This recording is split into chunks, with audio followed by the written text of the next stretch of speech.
Balik lagi ngobrolin pengalaman hidup bareng Sugar Daddy. Sebelumnya kita berkenalan dulu. Oke, saya di sini bertugas jadi host. Kebetulan saya juga timnya Sugar Daddy di bagian IT. Nah, yang lain ini personil band nih. Ini vokalisnya Bang John. Ini Bang Iwan, basis. Mas Agung, gitaris, sama Levi, drummer. Nah, kita akan kupas tuntas nih masalah pengalamannya dari senior-senior legend musik rock Indonesia. Pertama-tama nih Bang, gimana kabarnya nih Bang Iwan dan teman-teman Sugar Daddy? Alhamdulillah, baik. Sehat. Alhamdulillah, walaupun kita ada wabah COVID, tapi kita tetap sehat semua ya. Alhamdulillah. Sehat berkarya Mas. Siap, itu yang paling bagus. Terus saya lihat nih, ini terutama buat Bang Iwan ini kan Bang Iwan juga udah dikenal sebagai legendnya musik rock Indonesia. Iya, siap. Ini Bang John gimana perasaannya bisa main sama legend? Wih, luar biasa. Thank you. Nanti ada duanya nih. Ya teman-teman, ini oke juga.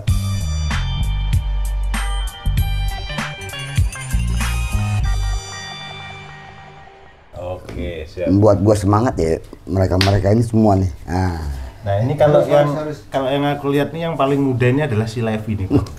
Dia kan generasi apa? Milenial ya? Iya. Viralnya kan generasi milenial. Cuman ribet. Ribet. Aduh. Alhamdulillah teman-teman masih setia bermusik dan tetap membuat sebuah karya. Amin. Itu yang paling susah ya. Ya. Karena kan karya itu susah kalau misalkan kita mau kasih harga dengan uang ataupun apa itu nggak bisa karya. Iya, iya. Gitu. Nah, ini sesuai tema nih. Kita akan mengangkat sebuah tema. Pilih mana sih ketika kita bermusik itu? Pilih label ataukah indie? Aku jawab dulu ya. Boleh. Kalau sekarang sih aku milihnya jelas indie. Karena kalau label itu ya satu, dia pasti melihat usia. Apa yang mau dikemas atau di packaging, kalau masih muda mungkin buat mereka yang katanya gampang ngejualnya, terus lebih fresh gitu kan. Jadi gue sendiri punya perasaan begini nih. Ini berarti gue dianggap udah setengah mati nih. Ya kan? Di sini gue mulai berpikir, oh begini. Tapi memang tidak menutup kemungkinan ada juga yang artinya kita ngambil yang baiknya di label itu. Kita belajar aja gini. Dia pasti mengemas artisnya, baik itu fashion, dan musik. Itu yang gue pelajari itu aja. Jadi sekarang gue di India gue pakai cara itu. Kita fashionnya benar gitu loh. Teknik mereka pengemasan itu diambil ya Bang ya? Iya. Cakep. Tapi kan tetap pilih indie. Siap. Oke Bang. Dulu aku pernah lihat Bang Iwan itu kan masuk ke label nih ya. Iya. Itu kira-kira pengalaman masuk di label itu tahun berapa itu Bang kira-kira? Tahun 92. 92. Ya, label pertama Airo. Oke. Airo itu Setiawan Jodi. Mas Setiawan Jodi itu yang punya label itu. Oke. Nah, kalau di 92, nah ini label macem-macem nih karakternya. Kalau di Airo itu asik. Dia promo, terus juga secara hitung-hitungannya juga benar. Cuman kan ada perjanjian, misalnya nih kita jual putus apa berroyalti. Kalau jual putus ya udah komit kan, ada kontraknya. Nah memang di apa ya suka terjadi gini nih. Gua kalau di label tuh gini curang gitu. Sebenarnya nggak juga. Bukan gua benangin label, bukan, tapi nggak begitu juga ngelihatnya. Bahkan ada orang atau band yang dikontrak sama label kontraknya belum habis dia udah pindah. Udah pindah perusahaan. Nah, ini nih memang ya kita kembali lagi pada penghasilan. Kita bermodal, kita bermain musik berapa, nanti kembalinya berapa nih ke kita. Kan begitu. Cuman itu memang harus dipikirin bisnisnya. Yang gua maksud di sini bisnisnya. Cuman kan kalau kita mau di label atau di indie, ya kita lihat karakter lagunya berkarakter, ya kan? Minimal ya orang seneng lah. Itu dulu aja. Kalau masalah laku atau tidak laku, itu ada sesuatu yang rahasia juga, kita yang nggak tahu gitu. Itu label. Di indie beberapa indie, nah ini ada yang bagus banget. Band itu ada yang bagus, vokalis ada yang bagus, pemain gitar bagus, pemain bass bagus, drum bagus. Tapi memang manajemennya. Nah, kalau di indie, kalau kita mau di indie, ini manajemennya harus benar. Harus benar ya? Iya. Kunci cuma itu aja. Ya masalah promo ya sekarang. Kan dunia digital Bang sekarang Bang. Iya. Itu dia tuh. Kita mau lihat apa aja udah ada digitalnya, nggak mau beli apa juga ada. Kalau saya pikir juga sekarang YouTube itu kan memang udah revolusioner itu. Iya. Zaman dulu orang kan pengen terkenal tuh harus masuk TV. Nah, itu modalnya kan gede, harus pakai label kan gitu. Terus pasti kebayang dong kalau kita saat sekarang nggak ada YouTube. Mampus. Jadi kita oke. Hebat YouTube, hebat benar. Nah, ini Bang. Aku pengen tanya nih Bang. Saat Bang Iwan di label, itu kan banyak banget tuh yang Bang Iwan pernah masuk ke label, baru masuk kan. Nah, pengen tanya, ada nggak label-label yang bermasalah gitu Bang? Ini nih. Ya. Contoh dikitnya nih ya. Contoh dikitnya, tapi kayaknya inisial aja deh ya, ntar ya. Contohnya nih, ada satu label laku 100 bilangnya 50. Oh no. Masih. Kacau juga itu. Tahu-tahu lagu dibuat karaoke. Tapi nggak ada laporan ke penciptanya, nggak ada. Artinya ya nakal banget loh gitu kan dalam hati. Cuman memang itu tadi sebuah karya yang mestinya di Indonesia ini harus benar-benar dihargai. Karena yang membuat kan juga anak bangsa. Nani? Omae wa mou shindeiru.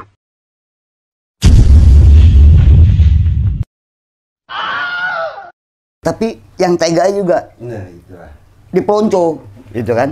Nah, ini ada label-label yang kelas begini ada nih. Inisialnya apa Bang? Inisialnya? Ya yang pernah gua alamin di depannya, huruf depannya F ya. Jadi ini sebenarnya begini. Ini label udah ketahuan nih dia nipu. Dia kalau menurut gua ini udah dia mengkorupsi uang rakyat. Karena putarannya di situ dan tidak bisa dianrek. Itu udah kategorinya korupsi ya itu Bang. Korupsi rakyat. Korup berarti ya. Nah, dan ini celakanya dia bukan warga negara Indonesia. Wait, damn. Asli mana Bang? Malaysia. Asli Malaysia. Dan dia punya keturunan lain. Ada keturunan dari jauh banget. Iya. Ya, berarti dia ibaratnya kalau tak lihat itu dia memang memanfaatkan orang-orang pribumi ini ya Bang ya. Iya. Rakyat kita ini. Dengan cara menjadi sebuah label yang korup tadi ya. Iya. Dia ketangkep. Nggak mungkin polisi atau pejabat kita ini nangkep dia seenaknya Pak. Pasti ada salahnya. Karena zaman itu zaman ringback tone. Nah, ringback tone itu yang dari dia itu yang dia keluarin RBT itu nggak bisa dianrek. Kebetulan gue di situ. Yang ini Bang ya, kalau beli pulsa tiba-tiba ngejot kayak tuyul itu. Iya. Nah, yang celakanya gini, lo anrek nih. Cet, hapus. lama lagi dia balik lagi. Lagu itu juga tuh. Isi pulsa pun sama. Iya sama. Siapa Motong. yang Wah itu ini Bang, zaman-zaman itu kalau tak lihat kan orang awam itu banyak yang belum mengenal teknologi. Iya. Itu ya. Iya. Belum mengenal teknologi. Manfaatin jadi sama dia tahu celahnya. Wah, Betul. ini orang-orang bodoh semua nih ya. Oke. Kasih ini gitu. Kan ada sisa pulsa tuh. Kalau kita kan nggak selalu habis, ada sisa misalnya 100, udah nggak bisa SMS. Itu diambilin sama dia, dibuat game, buat hadiah game. Mulung Jadi juga ya, mulung ya. Sistemnya mulung. oh iya. Mulung Ini pemulung digital ya. digital. Dia gembel, sebenarnya sih gembel dia. Koruptor pemulung. Kalau bahasa Bugis tuh beleng-beleng, dongo gitu. Ada ya label kayak gitu ya. Demek. Nah, ini tadi aku kepikiran jadinya Bang, ini gara-gara label korup tadi nih. Kemarin kan juga ada berita nih di kita nih. Sebenarnya kan kita lagi kena musibah kan saat ini, kena wabah kan. Terus kita butuh bantuan, rakyat tuh butuh bantuan. Oh iya.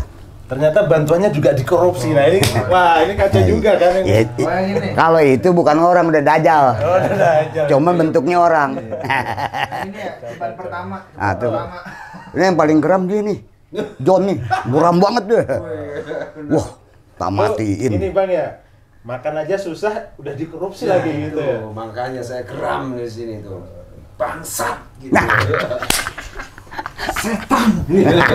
Gini, berarti kalau lu geram, hati lu kan pasti punya rasa nih.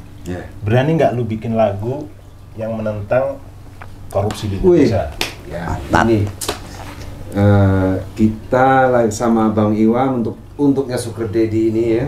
Kita lagi ciptain lagu baru ya, yang berjudul temanya ya untuk Melawan korupsi. Nah, itu. Berani? Ini nggak berani lah, kita benar kok. Iya. Saya gas terus. Berani. Iya. Udahlah, rakyat udah susah, Iya. pakai dikorup. Kalau saya ngatain bangsat, ngatain setan kan buat yang korupsi Bang. Iya, kan? Oh, buat iya. yang korupsi. Kalau yang nggak korupsi ya bukan bangsat berarti dong. Oh iya. Oke. Oke. Ini Mas Rudi loh belum. Mantap. Nggak jauh nih. Jadi ini yang gue suka dari apa? Ini yang gue suka dari legend-legend musik rock. Jadi musik itu nggak hanya bertemakan isi hati yang galau, tapi ada lirik syair-syair perlawanan juga itu. Iya. Hati Mas. Iyalah. Itu terlaluan. Iyalah, keterlaluan kita makan aja susah. Ini sakit hatinya ya. Orang sekarang lagi musimnya wabah, kita ngamen aja ibaratnya kan udah nggak bisa. Udah nggak bisa. Iya. Hah? Beras malah dikorupsi. Wah. Udah bukan manusia apa tadi namanya? Dajjal. Dajjal. Gila nih Dajjal. Bentuknya orang. Ya memang boleh diingat lagi bahwa kita ini udah mulai masuk fase keempat. Kelima mungkin kiamat, wallahualam. Tapi keempat ini memang udah berubah. Watak-watak orang itu udah mulai aneh. Sering banyak ribut, ya kan? Cuaca berubah-ubah nggak karuan. Di tahun 2020 tiba-tiba ada COVID-19 datang, corona. Wow, itu ini berarti memang di fase keempat ini. Ujian banyak banget ya Bang ya. Iya, berarti kita mesti lebih banyak mendekati diri kepada Tuhan. Ya. Siap. Berarti kalau kita kembali lagi nih Bang, Siap. kembali ke segmen kita tadi ya. Pilih mana label ataukah indie. Nah, di zaman YouTube ini berarti solusinya yang aku dapat nih, kita lebih baik milih indie ya. Ini. Siap. Ini guys, jadi dengerin teman-teman semua. Legend aja udah bilang nih, di zamannya YouTube ini kan revolusioner. Iya. Jadi ya kalau kalian punya karya, kalian punya skill, ya udah terjun aja indie. Iya. Jadi kayak Sugar Daddy ini, ya memang dia indie. Dan jangan lupa, Sugar Daddy juga sudah prospek. Besok kita akan bagi-bagi giveaway berupa kaos. Jangan lupa like, subscribe. Nanti dari like, subscribe, dan komen kita akan pilih Bang ya. Siap. Tetap subscribe, like, and comment. Sugar Daddy. Sugar Daddy. Oke, thank you.